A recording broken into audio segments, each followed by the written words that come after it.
13 June 2025 শুক্রবার ভোর মুসলিম বিশ্বের পবিত্র জুমার দিনে মধ্যপ্রাচ্য জেগে উঠল একের পর এক বিস্ফোরণের শব্দে। ইরানের রাজধানী তেহরান সহ অন্তত 7টি স্থানে চালানো হলো পরিকল্পিত, সমন্বিত এবং সর্বোচ্চ মাত্রার সামরিক হামলা। গোপন এই অভিযানে ইসরায়েল, মোসাদ ও আইডিএফ এর অংশগ্রহণ নিশ্চিত করেছে আন্তর্জাতিক সংবাদ সংস্থাগুলো। এ হামলায় নিহত হয়েছেন ইরানের সশস্ত্র বাহিনীর প্রধান ও ইসলামী বিপ্লবী গার্ড বাহিনীর শীর্ষ নেতা মেজর জেনারেল মোহাম্মদ বাঘেরি। ধ্বংস করা হয়েছে পারমাণবিক গবেষণা কেন্দ্র, সামরিক ঘাঁটি এবং বেসামরিক অবকাঠামো। একই সঙ্গে বিস্ফোরণ ঘটেছে ইরানের নাতানজ ও ফোর্ডোর মতো উচ্চ ঝুঁকিপূর্ণ ইউরেনিয়াম সমৃদ্ধকরণ কেন্দ্রে। বরং একটি পরিকল্পিত ডেকাপিটেশন অপারেশন, যার লক্ষ্য ছিল ইরানের সামরিক নেতৃত্ব, পরমাণু প্রকল্প এবং কৌশলগত প্রতিরক্ষা ব্যবস্থাকে ধ্বংস করা। এই ঘটনার পরপরই ইরান ঘোষণা দিয়েছে যে তারা ইসরায়েলের বিরুদ্ধে সর্বাত্মক যুদ্ধ শুরু করেছে। এমন ঘোষণা শুধু কথার খেলা নয়।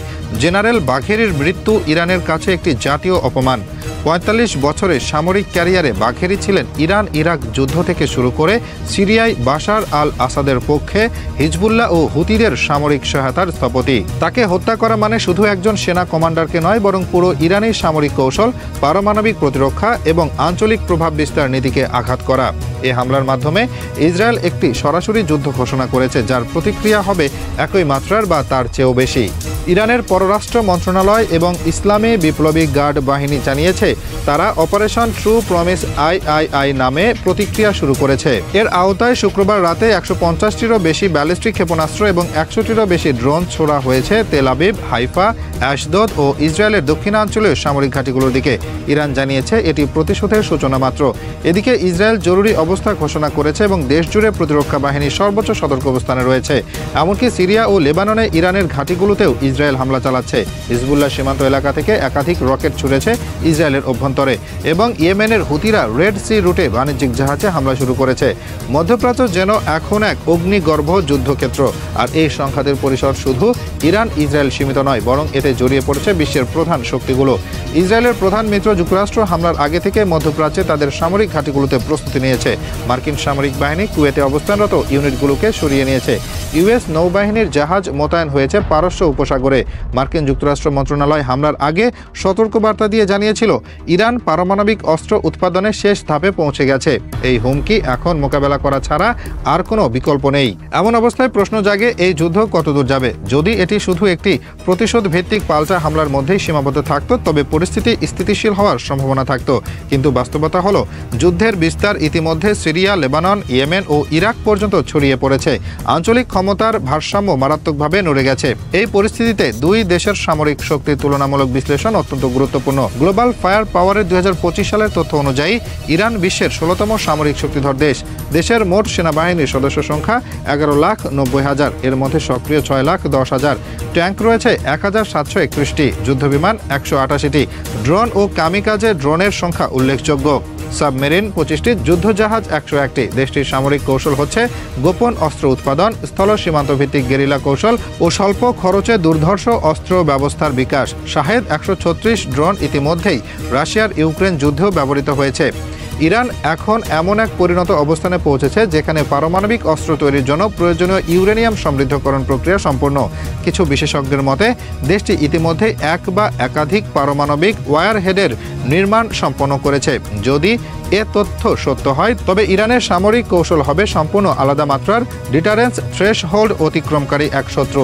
অন্যদিকে ইসরায়েল সামরিক শক্তিতে বিশ্বের ১৫তম দেশ। আয়তনে ছোট হলেও এ দেশের কাছে রয়েছে পারমাণবিক অস্ত্র ভাণ্ডার, যার পরিমাণ আনুমানিক ৯০টিরও বেশি। সক্রিয় সেনা ১,৭০,০০০, রিজার্ভ ৪,৬৫,০০০, যুদ্ধবিমান ৬১২টি, ট্যাঙ্ক ১,৩৭০টি, সাবমেরিন 5টি, আয়রন ডোম, অ্যারো ডিফেন্স সিস্টেম সহ উন্নত প্রযুক্তি সম্বলিত প্রতিরক্ষা ব্যবস্থা রয়েছে, যা ক্ষেপণাস্ত্র প্রতিরোধে বিশ্বসেরা হিসেবে বিবেচিত। যুক্তরাষ্ট্র, যুক্তরাজ্য ও ইউরোপীয় ইউনিয়নের কাছ থেকে নিয়মিত সামরিক সহযোগিতা পায় ইসরায়েল। ফলে প্রযুক্তি, গোয়েন্দা তথ্য এবং কৌশলগত সমর্থনে ইসরায়েল অনেক এগিয়ে। ইরান ও ইসরায়েলের মধ্যকার এই সরাসরি সামরিক সংঘাত একটি আঞ্চলিক সংঘর্ষ নয়, নয়, বরং এটি এখন পরিণত হয়েছে সম্ভাব্য বৈশ্বিক যুদ্ধের সূচনা লগ্নে। সংঘাতের মাত্রা, গতি এবং কৌশলগত গুরুত্ব দেখে এটি নিশ্চিতভাবে বলা যায় দুটি পক্ষের পেছনে দাঁড়িয়ে থাকা শক্তিগুলো ধীরে ধীরে সক্রিয় হতে শুরু করেছে। একদিকে যুক্তরাষ্ট্র, যুক্তরাজ্য, ফ্রান্স, জার্মানি, সংযুক্ত আরব আমিরাত ও বাহরাইন রয়েছে ইসরায়েলের সাথে। অপরদিকে ইরানের পাশে রাশিয়া, চীন, সিরিয়া, লেবাননের হিজবুল্লাহ, ইয়েমেনের হুতি বিদ্রোহী এবং আংশিকভাবে কাতার ও পাকিস্তান রয়েছে। এই জোট রাজনীতি এখন দ্বিতীয় বিশ্বযুদ্ধ পরবর্তী নতুন মেরুকরণের দিকে এগিয়ে যাচ্ছে। 2020 সালে ইসরায়েল, আমিরাত ও বাহরাইনের মধ্যে স্বাক্ষরিত আব্রাহাম চুক্তি ছিল মধ্যপ্রাচ্যে এক নতুন বাস্তবতা, যেখানে মুসলিম দেশগুলো ইসরায়েলের অস্তিত্বকে স্বীকৃতি দেয়। এই কৌশলগত সম্পর্কের লক্ষ্য ছিল ইরানকে একঘরে করা এবং পারস্য উপসাগরে ইসরায়েলের সামরিক আধিপত্য বাড়ানো। এর পাল্টা জবাবে ইরান তাদের মিত্র হিজবুল্লাহ ও হুতিদের সক্রিয় করে তোলে। সিরিয়ায় রাশিয়ার সাথে যৌথভাবে সামরিক ঘাঁটি গড়ে তোলে। ইরান এবং চীনের মধ্যে 25 বছরের একটি কৌশলগত চুক্তি হয়েছে, যার আওতায় চীন বিপুল পরিমাণ অস্ত্র, প্রযুক্তি এবং অর্থনৈতিক সহায়তা দিয়েছে। এছাড়া রাশিয়া ইউক্রেন যুদ্ধের সময় ইরান থেকে ড্রোন এবং ক্ষেপণাস্ত্র প্রযুক্তি নিয়েছে। এতে ইরানও রাশিয়ার নির্ভরযোগ্য মিত্রে পরিণত হয়েছে। এই সংঘাতে সবচেয়ে উদ্বেগজনক দিক হচ্ছে পারমাণবিক অস্ত্র ব্যবহারের ঝুঁকি। গ্লোবাল নিউক্লিয়ার আর্মসের হিসাব অনুযায়ী বর্তমানে বিশ্বে মোট 50,000-এরও বেশি পারমাণবিক অস্ত্র রয়েছে। রাশিয়ার হাতে 5,889টি, যুক্তরাষ্ট্রের হাতে 5,244টি, চীন 500-এরও অধিক, ফ্রান্স 290টি, যুক্তরাষ্ট্র 225টি, পাকিস্তান 165টি, ভারত 164টি, ইসরায়েল 90টি এবং উত্তর কোরিয়ার কাছে 30 থেকে 35টি পারমাণবিক বোমা আছে। যদি এই সংঘাত নিয়ন্ত্রণের বাইরে চলে যায়, তাহলে কোনো একটি পক্ষ সীমিত আকারে পারমাণবিক অস্ত্র ব্যবহারের সিদ্ধান্ত নিতে পারে।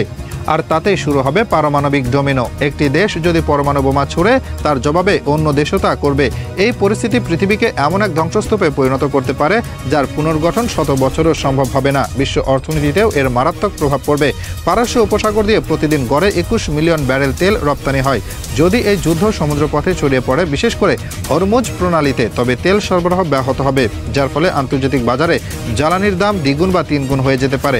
ইতিমধ্যেই ব্রেন্ট ক্রুডের দাম $143 ছুঁয়েছে, যা রাশিয়া ইউক্রেন যুদ্ধকালীন সর্বোচ্চ দামের কাছাকাছি। এই পরিস্থিতিতে খাদ্য, পরিবহন, শিল্প, বিদ্যুৎ উৎপাদন সব খাতে মূল্য বৃদ্ধি হবে মারাত্মক। উন্নয়নশীল দেশগুলোতে এই প্রভাব হবে আরও ধ্বংসাত্মক, যেখানে জ্বালানির দাম বাড়া মানে লাখ লাখ মানুষ দারিদ্র্যসীমার নিচে নেমে যাওয়া। আন্তর্জাতিক সংস্থাগুলো ইতিমধ্যে উদ্বেগ প্রকাশ করেছে। জাতিসংঘ সাধারণ পরিষদের জরুরি অধিবেশন রাখা হয়েছে। নিরাপত্তা পরিষদে যুক্তরাষ্ট্র ও রাশিয়ার মধ্যে পাল্টাপাল্টি অবস্থান স্পষ্ট হয়েছে। মার্কিন প্রতিরক্ষামন্ত্রী লয়েড অস্টিন জানিয়েছেন, আমরা ইসরায়েলের পাশে আছি। এই অঞ্চলকে পারমাণবিক বিপর্যয় থেকে বাঁচাতে আমাদের অবস্থান কঠোর ও অটল। অন্যদিকে রুশ পররাষ্ট্রমন্ত্রী সের্গেই লাভরভ বলেছেন, ইরানের উপর এ হামলা আন্তর্জাতিক আইন লঙ্ঘন এবং একটি সার্বভৌম দেশের বিরুদ্ধে সরাসরি আগ্রাসন। এই উত্তপ্ত পরিস্থিতিতে সবচেয়ে বেশি উদ্বিগ্ন দক্ষিণ ও পূর্ব এশিয়ার দেশগুলো, চীন, ভারত, পাকিস্তান, দক্ষিণ কোরিয়া। এরা সবাই বিশ্বের প্রধান শক্তিধর দেশগুলোর মধ্যে পড়ে এবং প্রত্যেকেরই নিজস্ব পারমাণবিক নীতিমালা আছে। যদি ইরান ইসরায়েল সংঘাত টানতে টানতে এই অঞ্চল পর্যন্ত বিস্তৃত হয়, তবে পারমাণবিক ভারসাম্য একসময় ভেঙে পড়তে পারে।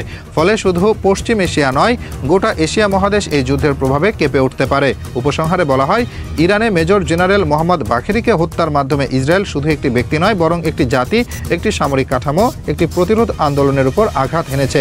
এই আঘাতের প্রতিশোধে ইরান যে সর্বাত্মক যুদ্ধ ঘোষণা করেছে, তা এখন বাস্তব রূপ নিচ্ছে। বিশ্ব দাঁড়িয়ে আছে এক অনিবার্য সংঘাতের সামনে, যার ফলাফল শুধু মধ্যপ্রাচ্য নয়, গোটা মানব সভ্যতার জন্য নির্ধারক হয়ে উঠতে পারে।